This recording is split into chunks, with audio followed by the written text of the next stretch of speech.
A mix of old and new advisors around President Uhuru Kenyatta is being credited with the tough decisions that are drawing strident criticism from sections of the public and the opposition. Sources close to the presidency, however, say Uhuru is a different man from the president of the first term. Since his controversial re-election on October 26, 2017, Uhuru has transformed into a firm-fisted politician, often taking solitary decisions that find his advisors and close allies wrong-footed. Read, Uhuru rewards loyal Nakuru ex-boss Kinuthia Mbugua with State House job. When he took the oath of office for his second term on November 28, Uhuru made it clear that it will not be business as usual. He has set his sights on driving his agenda without the burden of re-election politics weighing heavily on his shoulders. Unlike his first term, his close advisors say he has developed a much tougher approach to issues that is detailed and systematic. People around him told the Star that his talk revolves around development, especially the Big Four agenda he has prioritized: food security, housing, health and manufacturing. The president is also said to be placing a high premium on law and order, corruption, general discipline in government and high loyalty from those he has given jobs. These he has entrusted to a coterie of appointees who hold key portfolios. Over the past 3 months, since he assumed his second term in office, it has emerged that the president is increasingly working with a small team of aides with whom he is constantly in communication, delegating the implementation of executive decisions. It is this team that was meeting and advising the president in the countdown to the January 30 oathing by NASA leader Raila Odinga. The same team is credited with the withdrawal of police from Uhuru Park, and the clampdown on the media. It was also instrumental in the decision to deport Mbugua to Canada on Monday this week. Deputy President William Ruto. Although his absence from State House when the president first named his cabinet nominees caused a lot of speculation, Ruto remains a key member of Uhuru's inner team.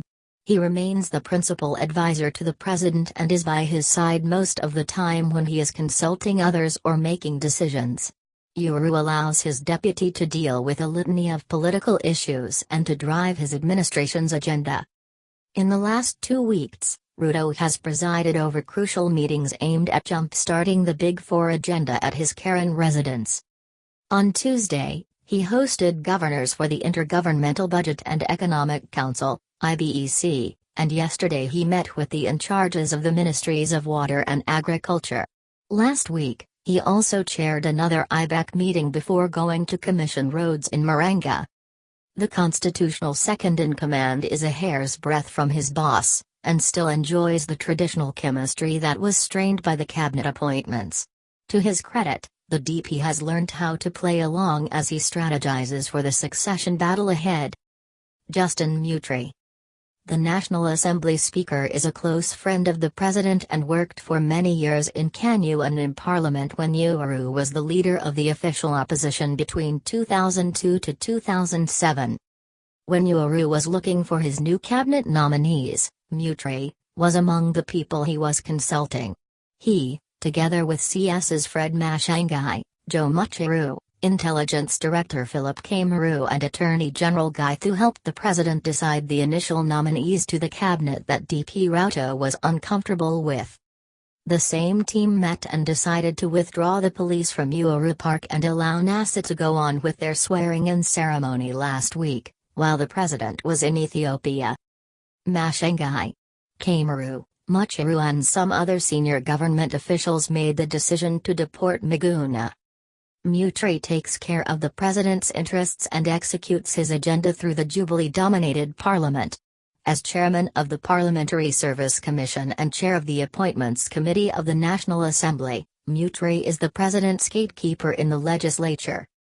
He is consulted and prepares the ground for smooth implementation executive decisions that require legislative backup. His role is likely to be amplified in the implementation of the Big Four plan.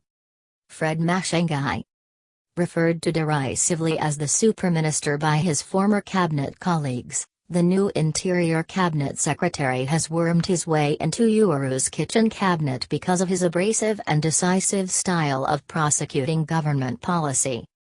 He sees and speaks to the president daily on various issues, and it is understood that the president has a lot of time for and trust in the former Education Cabinet Secretary. Mashangi's rise is attributed to the backing of Simeon Nyachi, and the work he did while working on a capacity-building program for the Kenyan legislature by the City University of New York. Joe Mucheru. The pint-sized ICT cabinet secretary is by virtue of his portfolio among the president's inner circle. He earned the trust of the president for his role in mobilizing the voter turnout in Nyeri County and, together with Mashangi and other government agencies, delivering clean national examinations in a record turnaround time because of the application of information technology. When newly elected Nyeri Governor Gikaru Wahome died, it was Mucheru who was put in charge of the funeral committee. He is among the few cabinet secretaries engaged in the execution of the recent crackdown, his role being to manage media, as key decisions on how to deal with Raila's oath-taking ceremony were made. Githu Muigai.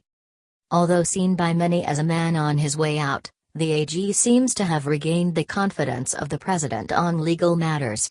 Since the president was sworn in, the AG has been spending many hours in State House ensuring Uhuru makes legally sound decisions. It is his advice that has been queried by critics who have faulted many of the president's actions, including the recent creation of the position of Chief Administrative Secretary and the subsequent nominations that have been challenged in court. Kinuthia Mbugua. The new State House Controller is reputed to be a stern administrator from his days as the Commandant of the Administration Police. He is not only in charge of who sees the president but sits in key meetings and follows up to ensure decisions are fully implemented. The former governor of Nakuru is known to send fear among staff, and is seen as part of the reason the president's easygoing demeanor has begun to wear off. Philip Kameru. The Director General of the National Intelligence Service is characteristically the quiet member of Uhuru's kitchen cabinet. He has the president's trust and is said to be responsible for some of the operations that have raised political hue and cry recently. His service has recently been involved in covert operations, and it is believed to be doing more than just gathering intelligence. Samson Wathith. Like his intelligence counterpart, the Kenyan Chief of Defense Forces remains a key member of the inner circle since Uhuru began his re-election campaigns. He is a frequent visitor to State House to brief the commander on various security operations in and out of the country. Jimo Jekaga. The president's private secretary and nephew has been by his side for years. Along with Mbugua, he is the one who often transmits the president's directives and brings back the feedback. He is instrumental in deciding, have been calling the shots on who attends what meeting. Additionally, the president often consults with his pal and Jubilee Vice Chair David Marath, Jubilee Party Secretary General Raphael Tuju, and Chief of Staff and Head of the Presidential Delivery Unit Nzia Kauda, and the party's majority leaders in both the National Assembly and Senate, Aden Duale and Kipchumba Murkomen. While announcing his cabinet, Uhuru said that he had co-opted Tuju into cabinet on a need-to basis.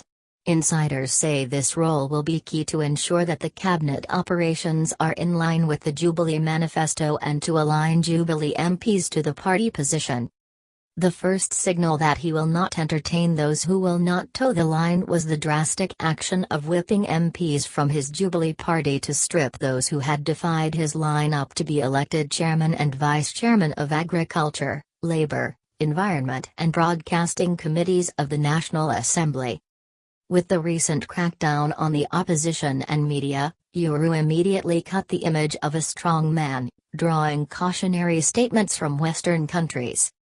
The opposition, civil society groups and the international community criticized as dictatorship and violation of the Constitution and human rights the shutdown of 4 leading television stations, KTN, NTV, Citizen and Enro, on the orders of Interior CS Fred Mashangi for a week.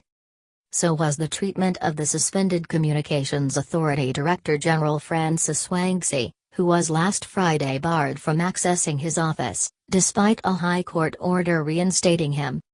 The arrests of opposition leaders who participated in the swearing-in of NASA leader Raila Odinga as the people's president and deportation of self-styled NRM General Miguna on Tuesday night to Canada are seen as the first step by President Uhuru to fully take charge of the country and neutralize the opposition. ANC leader and NASA co-principal Musalia Mudavadi described the clampdown as a call to all Kenyans who value the freedom to rise against martial law rule by the Jubilee regime. The struggle has entered another phase resulting from the sadistic defilement of civil rights. This struggle is not about parties because the Jubilee dictatorship ruins all Kenyans. Police brutality, media shutdown and installation of a police state hurt all Kenyans, he said in a press statement.